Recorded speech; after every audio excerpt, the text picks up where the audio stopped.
Hey, this is Josh with the US Coins Guide, and today we're talking about 1922 plain, or no D as in no Denver, pennies. Now, what's a 1922 plain no D penny? Well, I'll tell you what it's not. It is not a Philadelphia strike.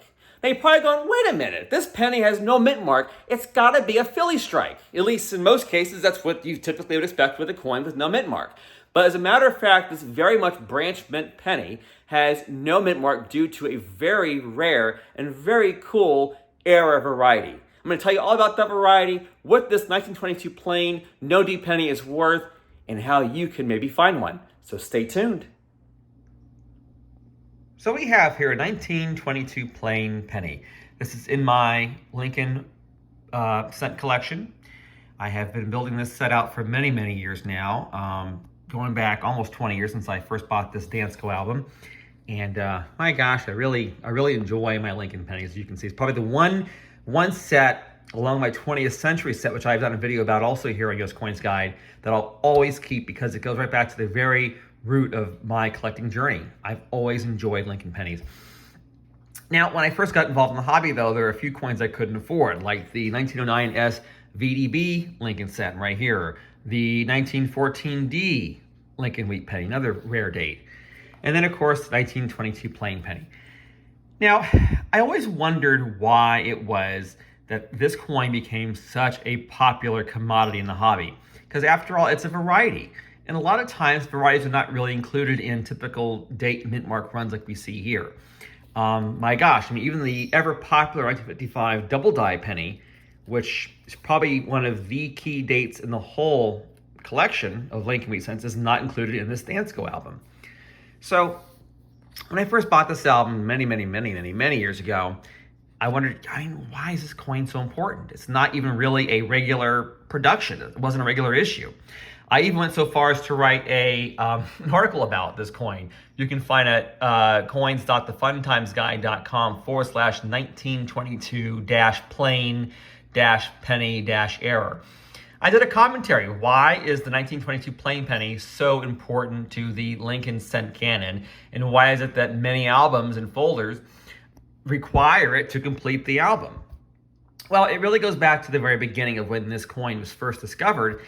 At the time when it came out in 1922, people were finding these 1922 plain pennies and they assumed that it was just a Philadelphia strike. I mean, look at all the other Philadelphia strikes here, 1921, 1923. We'll go back before the 22 to show the precedent for why people thought it was a Philadelphia strike, 1920. Look at what's missing. There's no mint mark under the dates of the Philadelphia strikes. So many folks thought it was just a Philadelphia production. But it soon became clear that there was, in fact, no 1922 Philadelphia penny. As a matter of fact, barely more than 7.1 million 1922 Denver strikes were ever made. That was it for the entire run. There were no Philadelphia 1922 pennies.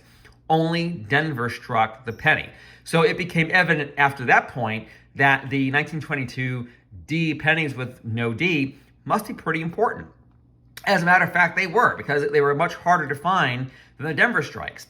As it turned out, there were several dies or die marriages that were used in 1922 at the Denver Mint to produce its pennies.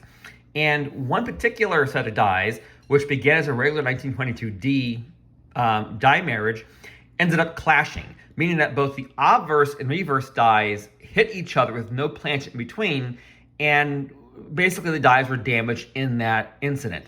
So an overzealous mint employee took it upon themselves to try to remove the damage from the die clash, and in the process, inadvertently removed the D mint mark from the obverse die and replaced the reverse die with a brand new die altogether. So what produced the 1922 plain penny was basically a polished 1922 die, obverse die, and a brand new 1922 penny reverse. And that's why that all genuine 1922 plain pennies have a very worn-looking obverse die with basically the first two, so the third digit in the date, right, is weak. I don't know if you can see it through my loop here, not very well. Let's see if I'm even looking at the right spot in the coin. Knowing me, I probably am not. And I'll be 14 minutes trying to get this just right. So I'll show you on my computer in a minute. But basically, the third digit, or the first two, is very weak, and the second two is stronger, which would kind of make sense because if a die worker or a coiner were trying to polish the die, areas closer to the rim, which is raised, would be more protected than areas closer to the field or the flat areas. This is just for reference. I bought this coin graded as a good 4 coin.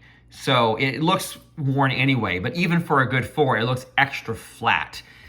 Yet conversely, on the reverse of the coin, look at how strong. Look at the details on that reverse.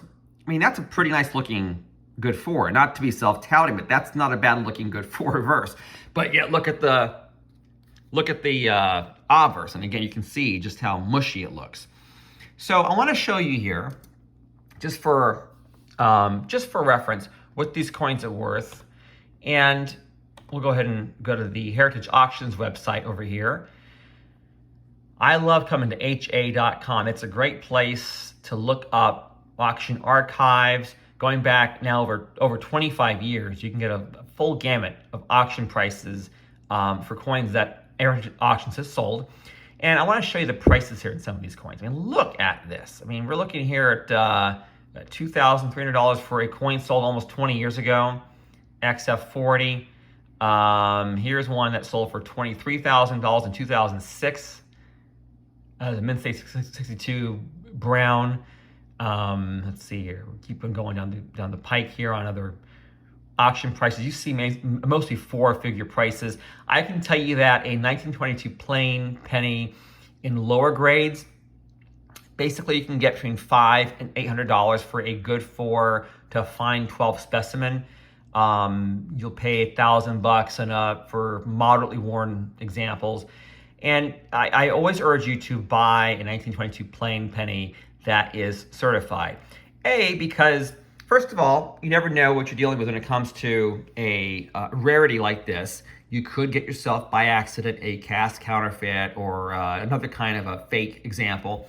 But also because there were different dies used in 1922, there are at least a couple different known dies that have a weak D, which means that if you got close to the coin, you see very light traces of a D under the date there. And that's why it's important that you know the die markers, you know what to look for. In most cases, when you're looking at a 1922 plain penny, you'll find that the letters in trust are pretty sharp, for example. The letters in WE are kind of mushy.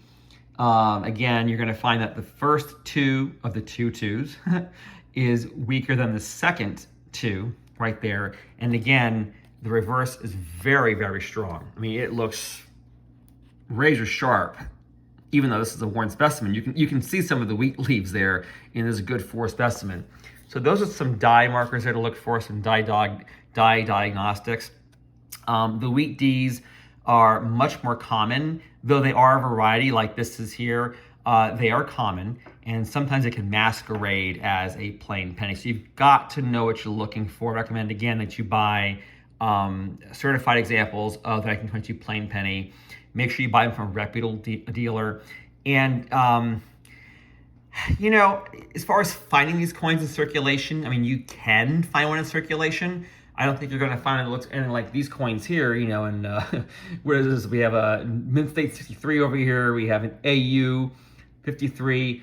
You'll be hard-pressed to even find a good 4 specimen. Your best bet of finding a 1922 plain penny sort of in the wild would be maybe at an estate sale or an old collection where the person who owns the coin just didn't know what they had, or maybe it was passed on down to somebody who doesn't really know what they're looking at. My advice to you is to always be ethical when it comes to buying any coin, really, especially if you think that what you're buying is something worth a whole lot more than what the owner thinks it is. I'm all for cherry picking or getting a good deal on a coin that people think is just a regular coin, but be fair, be ethical. I do think, again, that your best bet's gonna be inheriting a plain penny, or maybe you find one in an old collection.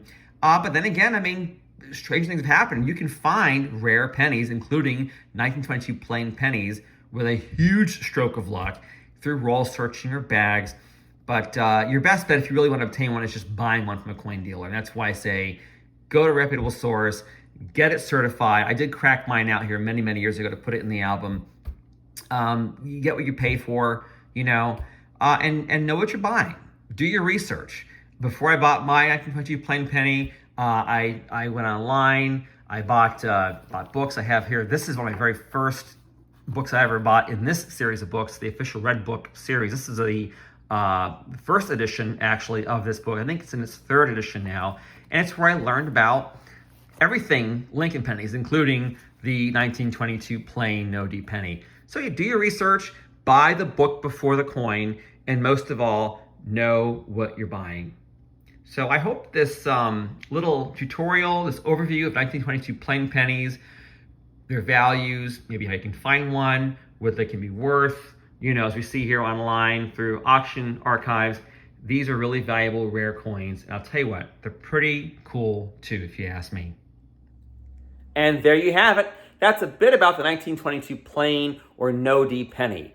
A coin that's worth a lot of money. One, I urge you to make sure that if you were to buy it, you get it certified so you ensure that you're buying the real McCoy. You could find it in circulation, but that take a lot of time and probably even more luck. So I urge you just to buy one if you really want to add one to your collection. But make sure you know what you're purchasing. Buy the book before the coin, which means to go ahead and buy the actual book or books about Lincoln pennies, or go online. We have at US Coins Guide a number of videos, both on YouTube and on our website, where you can find out more about rare coins like the 1922 plain no D penny and other rare and valuable wheat pennies.